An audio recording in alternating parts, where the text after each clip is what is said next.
Tonight on our news, complaint filed. Police in Grand Bahama looking into allegations against the sitting parliamentarian.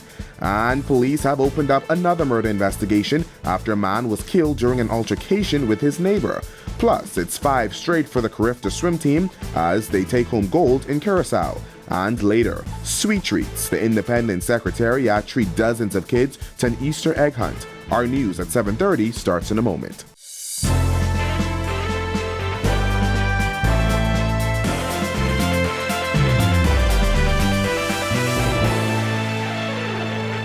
Welcome to our news and thanks for joining us. I'm Berthany McDermott.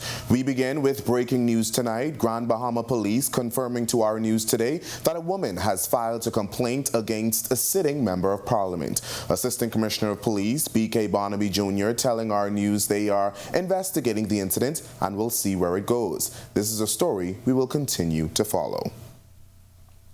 Police are looking into 3 homicides within the last 24 hours. The latest incident taking place shortly after 1 this afternoon near the Sand Trap on West Bay Street. Chief Superintendent Michael Johnson says a gunman ambushed 2 men who were returning from a fishing trip. He says the homicide victim appears to be in his early 40s. On completion of this, he ran from this area and got into what we believe is a small Jeep, and left this area making good his escape. Again, we appeal to members of this area and anybody who may have any information in relation to this latest homicide to contact CID at 502-991 or 2 or our crime tipsis line, and your information will be in the strictest of confidence. Hours before that, police were alerted to a shooting on Dunmore Street where a man was killed following an altercation with his neighbor. Police press liaison officer Chief Superintendent Chrislyn Skippings telling reporters last night the suspect ran from the scene. Skippings says investigators were alerted to the incident by ShotSpotter technology shortly before 10 o'clock last night. Officers responded and once in the area discovered a male with gunshot injuries to the upper body. The information suggests thus far is that 2 males, both of whom are residents of this community, both of whom are neighbors, got into a verbal altercation which escalated, resulting in a 31-year-old male being shot. He succumbed to his injuries on scene. Officer in charge of the Southern Division, Chief Superintendent Antonio Monroe. We believe that the family members may be aware of where this suspect may go. So we are in communication with them, and we're going to try to find a way to bring some result without any further issues. And over in Eleuthera, police are looking into a deadly early morning shooting. Police say shortly after 3 a.m. they were alerted to a traffic accident near an area commonly known as White Town in Hatchet Bay, Eleuthera. When officers got on the scene, they found a man inside the car with apparent gunshot wounds to the upper body. The district medical officer pronounced him dead on the scene. A team of investigators from New Providence is helping with the investigation. In other news, for decades, the Bahamas and the United States have maintained a diplomatic relationship. Tonight, the U.S. Charge d'Affaires says that relationship remains strong. Jamila Mizik reports. As the nation will be celebrating 50 years of independence this July, this year also marks the 50th anniversary of U.S. diplomatic relations with the Bahamas. A key partner in the bilateral relationship is the U.S. Charge d'Affaires, a role Usha Pitts currently fills. It's been truly an honor and a pleasure to serve in the Bahamas. This is the best bilateral relationship I have enjoyed in my 25-year career. So it's been a terrific tenure. But she says the work does not stop there. We've also done work on social issues. We've done work on migrant issues, on human rights, on trafficking in persons. So we have a really expanded scope that I don't think people necessarily appreciate so much. We do a lot of good work here in the Bahamas. Now, during her tenure, both countries were plagued with challenges brought on by the COVID-19 pandemic. It's something she says they're still trying to tackle today. It was really, really difficult. You know, it was so hard to watch because we were waiting for vaccines to become available. And then when they did become available, we had to wait a long time before we could get them into the country and get them into the arms of Bahamians. So it was really one of the most traumatic things I've dealt with in my career. Reporting for Our News, I'm Jamila Missick. Thanks, Jamila. We've got much more to get to in a moment, but for now, it's time for your first check on weather. Joining us now from the Weather Center is meteorologist Ian McKenzie. Thanks, Berthany, and good evening, Bahamas. Here's your first look at the forecast. Currently outside our studio, we're on a few clouds, a temperature of 77. Pretty breezy on the outside, easterly winds at about 10 miles per hour with a feels-like temperature of 79. A first look at our satellite and radar imagery. At this time, we have this cold front that is extending just south of New Providence. This has triggered a few showers, pockets of thunderstorms across our area. We'll tell you more about this. Stick around. Extended forecast is still to come. Still to come on our news, a prominent businessman and land developer gives his take on land reform. And today's Work in Progress story focuses on the Ministry of Works' partnership with local utility companies. Our news continues in a moment.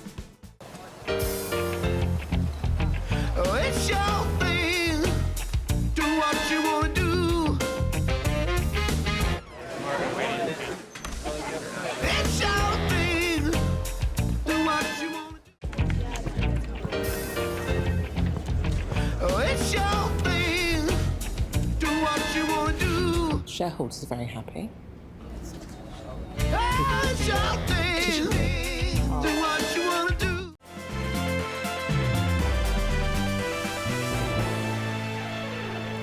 Welcome back to our news. A prominent businessman and land developer giving his take on land policies. Our Joshua Williams has his candid comments in this report.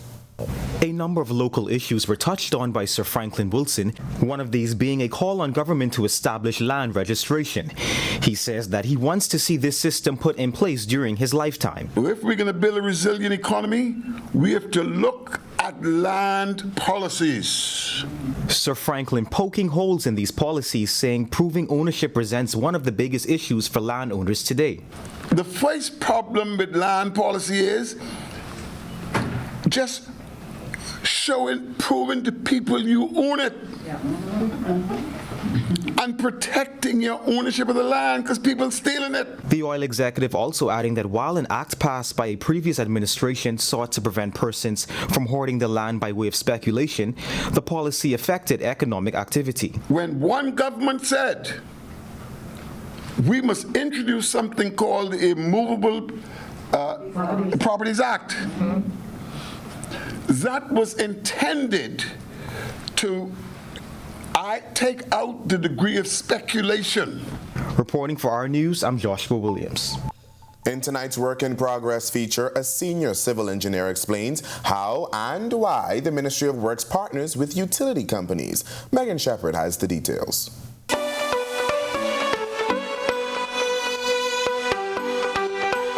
You may have seen this happen in your area. The Ministry of Works paves a road, but not long after, that road has to be cut into by one of the major utility companies. While in an effort to cut back on the vexing issue, the Ministry of Works holds a monthly meeting with the major companies. Senior civil engineer in the Ministry of Works, Francis Clark. What we want to discuss are what are their long-term plans. If they have plans for, say, for example, putting infrastructure in on Carmichael Road, they would have to advance that because we have that on our schedule already. And for the newer roads, it will put in place spare ducts so that they wouldn't have to cut any of the pavement or the sidewalks. Clark says there are times when a utility company has to make application for emergency excavation. Reporting for Work in Progress for Our News, I'm Megan Shepard. Coming up in our sports, a recap of the final day of Carifta 50 events, and it's an Easter holiday egg hunt with an independence twist. That's coming up when our news returns. At Doctors Hospital, our lamp just got brighter. The Loyalty Advantage membership program now has 3 unique plans to choose from. From Lamp Prepaid with free prime care visits and service line discounts, Lamp Insured with copay waivers and 0 upfront collections at the ER and inpatient services, or our new Lamp Access, a free plan that offers 10% off lab, pharmacy, and imaging. Lamp has a plan for everyone. To sign up, visit our website or give us a call. Doctors Hospital, trusted and best care now.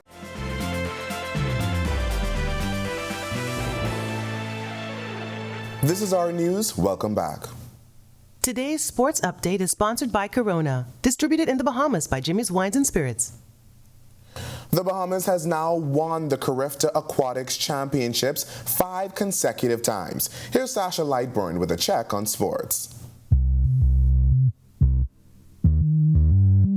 With a total of 1,113 points, Team Bahamas will be bringing home a 5th consecutive crown. The 4 days of competition have come to an end, with the Bahamas taking in a total of 85 medals. Last year, he served as assistant coach for the first time for a Carifta team. And in his first year as head coach, Cameron Bruni will return home today with a 5th consecutive crown.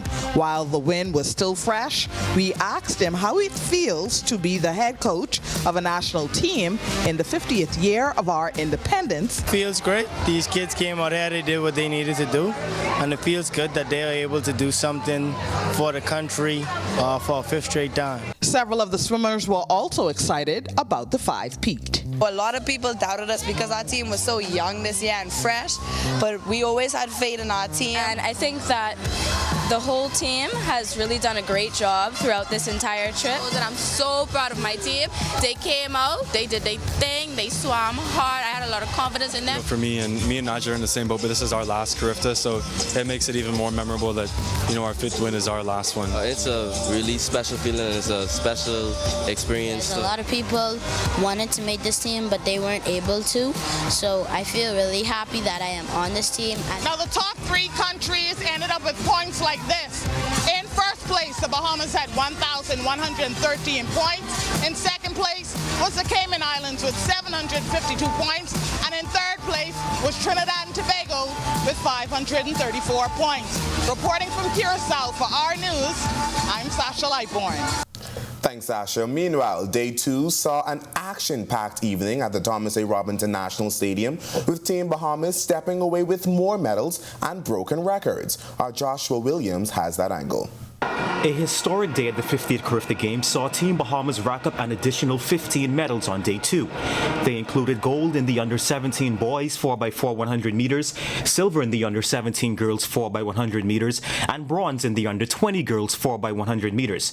Here's what the champs had to say. I feel good. I know that the crowd was cheering us on, cheering Team Bahamas on to beat Jamaica. I felt good about my first leg. I felt I led them into a good position. I ran them down very well, and it just goes to show us that it's our first year and we are coming up to be the best. Sunday also proving to be a record-breaking night for Brendan Vanderpool, who broke the Carifta record in the pole vault with a height of 5.06 meters. Tyler Cash from Team Bahamas also won the bronze. Vanderpool says it's hard to describe the feeling of breaking his own father's Carifta record. The fact that it hasn't been done before is I just got to give credit really to my dad and my coach, Brett Vanderpool. He's my mentor, my image. He's the reason he vaulted. He had the Bahamas record. I broke it today here. So just being able to, I think I put a smile on his face. Reporting for Our Sports, I'm Joshua Williams. Meteorologist Ian McKenzie is back in the Weather Center with your extended weather outlook. That's coming up when our news returns.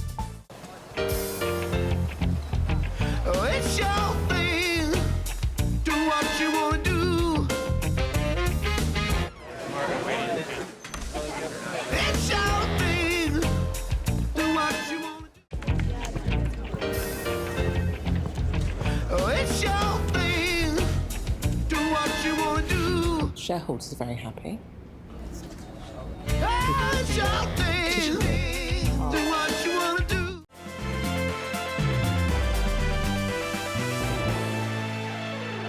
Welcome back to Our News. A rainy start to the week, but is the wet weather here to stay? Our Ian McKenzie is back in the Weather Center with your extended weather outlook. Ian. Welcome back. Here's a look at our extended forecast. We'll continue to have this cold front pretty much south of New Providence, draped across the central Bahamas. This will spark 1 or 2 showers throughout most of the week. Then we also have this low pressure system coupled with a high pressure system. These two will create a tight pressure gradient across our area that will continue to create hazardous boating and beaching conditions through midweek. Here's a look at a marine forecast for the northwest Bahamas. We're advising no boating, no beaching conditions. Winds northeast-east at 20 to 30 knots. Those seas 8 to 12, but up to 14 to 16 feet in those northeasterly swells. We can expect a high tide at about 12 a.m. For the central and southeast Bahamas, winds will be northeast-east at 10 to 15 knots, seas 2 to 4, but up to 6 to 11 feet in those northeasterly swells. Here's a look at your national forecast. And in your extended forecast, expect rainy conditions through about midweek. Then we have some clearing into the weekend. Your highs getting up into the upper 70s, low 80s, with your lows getting down to a comfortable low 70s. That's a wrap on your evening forecast. Have a great evening, everyone. Back to you, Berthany. This segment of the news is brought to you by H.G. Christie. List your home in Grand Bahama with H.G. Christie. Visit our new office in the Port Lacaya Marketplace. H.G. Christie, celebrating over 100 years of service. The Independent Secretariat hosting a golden Easter egg hunt at Collins House. The event saw a host of activities for children like face painting, bouncing castles, 360 booths, and much more. Officials say the activity is an avenue for the nation's youth to have an interactive and cultural experience. We wanted them to interact with all things Bahamian in a fun way, and that's what this year is all about. And we are definitely on the road to 50. There's a lot of activities from historical events. There's some upcoming activities with some reenactments, so we're really, really excited for the road to 50. It's a melting pot of culture because there's also a culture initiative also going on here today. We have the Easter egg hunt, we have hoopla, we have some games, we have some fun. The kids are going to have a good time. This is just one event on the road to the 50th Independence celebration in July. We spoke to a few excited children who say they were looking forward to some fun in the sun. I'm looking forward to have fun and do exciting things. We want to find some eggs. What I'm looking forward to is some fun and to really just celebrate our coming to independence. Thank you for joining us for our news tonight. On behalf of the entire team, I'm Berthany McDermott. We'll see you right back here tomorrow night. Have a good evening, everyone.